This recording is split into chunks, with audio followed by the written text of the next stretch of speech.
Yo guys, pertanggal 10 September kemarin, Genshin Impact update dari 5.8 ke Luna 1. Adapun update Luna 1 ini menghadirkan area baru yaitu Notcry, Archon Quest baru, karakter-karakter terbaru, dan petunjuk lore dua bersaudara ini di Tevat yang menurut gue ini cukup menarik dibahas. Tapi untuk video ini gue nggak bahas itu dulu, tapi gue mau bahas impresi gue mengenai update Luna 1 Genshin Impact ini. Jadi setelah beberapa minggu setelah Luna 1 dirilis, gue sudah menyelesaikan Arc 1 dan Arc 2 Archon Quest di Notcry, yang dimana menurut gue ini Archon Quest yang absolute cinema, dan juga melakukan explore map Notcry, menyelesaikan puzzle yang nggak terlalu sulit gitu. Sedikit spoiler, gue sambil lihat internet tentunya, dan beberapa world quest di Notcry.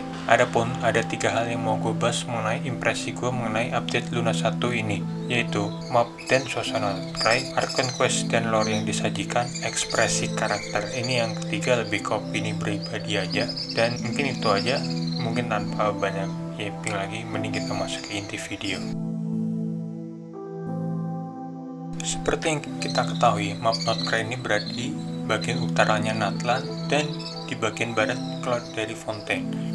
Sedikit fun fact, kalau kalian berdiri di area tertinggi di Notcry, kita ambil contoh aja teleport dekat Menara Meriam punyanya si Ainau di Nasihat Town, kalian bisa melihat Nathan, Sumeru, dan Fontaine dari kejauhan, yang dimana menurut gue ini unik aja. Jarang-jarang kita bisa melihat 3 area Genshin dari kejauhan. Ngomong-ngomong juga, Notcry ini terbagi jadi 3 area, yaitu Lempo Island, Isi Island, dan Paha Island. Notcry ini bentukan mapnya yaitu kayak kepulauan, tapi jarak antara pulaunya masih dekat-dekat aja, nggak kayak Inazuma yang jaraknya antar pulaunya itu jauh-jauh.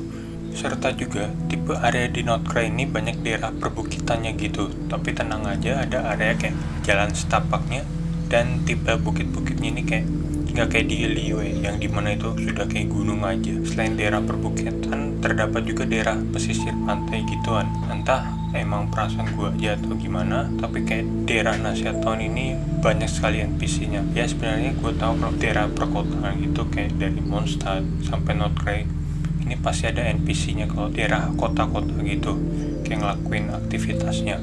Tapi untuk Notcry ini gue nggak tahu kenapa jumlah NPC-nya banyak dan menjadikan daerah tersebut ramai juga. Kalau dari gue itu sebenarnya jadi nilai plus karena kita bisa ngerasain suasana hidup dari daerah tersebut.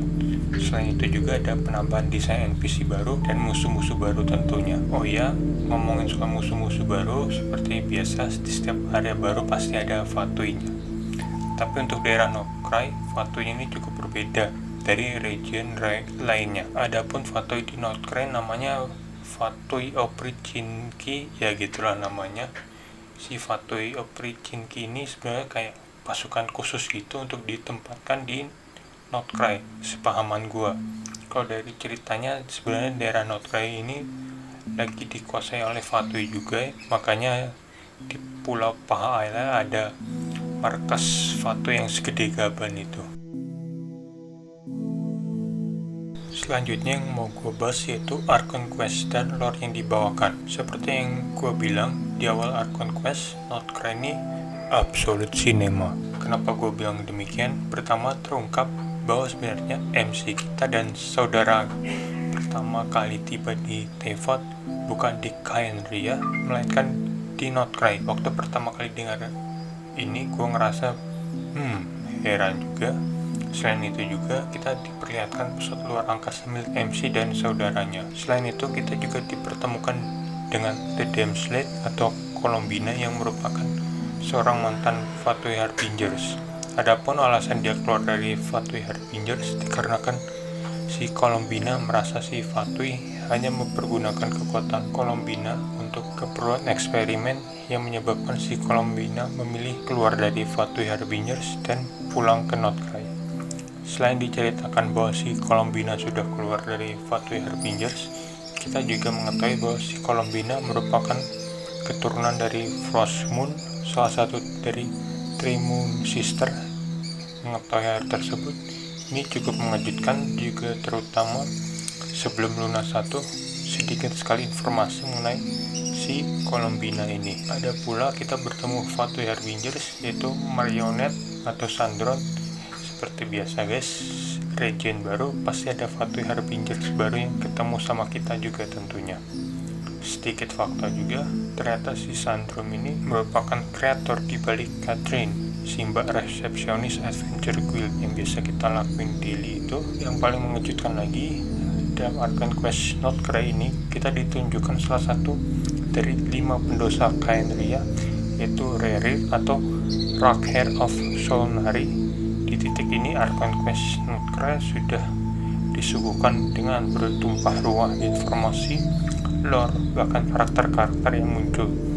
Yang perlu diketahui juga, Hoyoverse selaku developer game ini mengetahui sudah terlalu banyak lore atau informasi seperti mengenai Trimun Sister, asal-usul Teyvat, langit palsu, lore Khaenri'ah, saudara MC kita, asal-usul dan saudara MC, dan lain sebagainya. Karena terlalu banyak benang merah dalam lore Genshin ini, maka Hoyoverse membuat versi Luna 1 di Not Cry untuk bisa menghubungkan antara lore yang ada dalam Genshin. Makanya kenapa nama patch ini Luna 1 bukan 6.0, dikarenakan 6.0 itu untuk Nesnaya. Hal ini sudah dikonfirmasi juga oleh pihak Hoyoverse-nya langsung. Mungkin ini lebih ke opini pribadi aja, tapi kalau kalian sudah menyelesaikan Arcane Quest Not Cry X1 dan 2, pasti bisa melihat bagaimana ekspresi karakter-karakter yang bisa gue bilang upgrade lah. Kita ambil contoh aja si Jahoda, anak buah Never di Curatorium of Secrets. Bisa dilihat kelakuan dan ekspresi Jahoda selama quest berlangsung menunjukkan berbagai macam kelakuan yang membuat gue lucu aja melihat kelakuannya. Mungkin selain si Jahoda ada beberapa karakter lain, atau bahkan dalam patch Not Cry kali ini gue bisa bilang Hoyoverse sudah melakukan banyak peningkatan kualitas dari Genshin ini supaya kita sebagai pemain bisa enjoy menikmati cerita yang dibawakan. Gue tahu penilaian gue terhadap bagian ini lebih ke opini pribadi aja, tapi untuk seperti ekspresi karakter ini sebenarnya sudah ada peningkatan waktu Natlan rilis, tapi dengan peningkatan bertahap dari beberapa patch di Natlan, inilah yang membuat peningkatan di Not Cry terasa lebih bagus. Oke, mungkin cuma 3 poin itu saja mengenai impresi gue mengenai update Luna 1 Genshin Impact.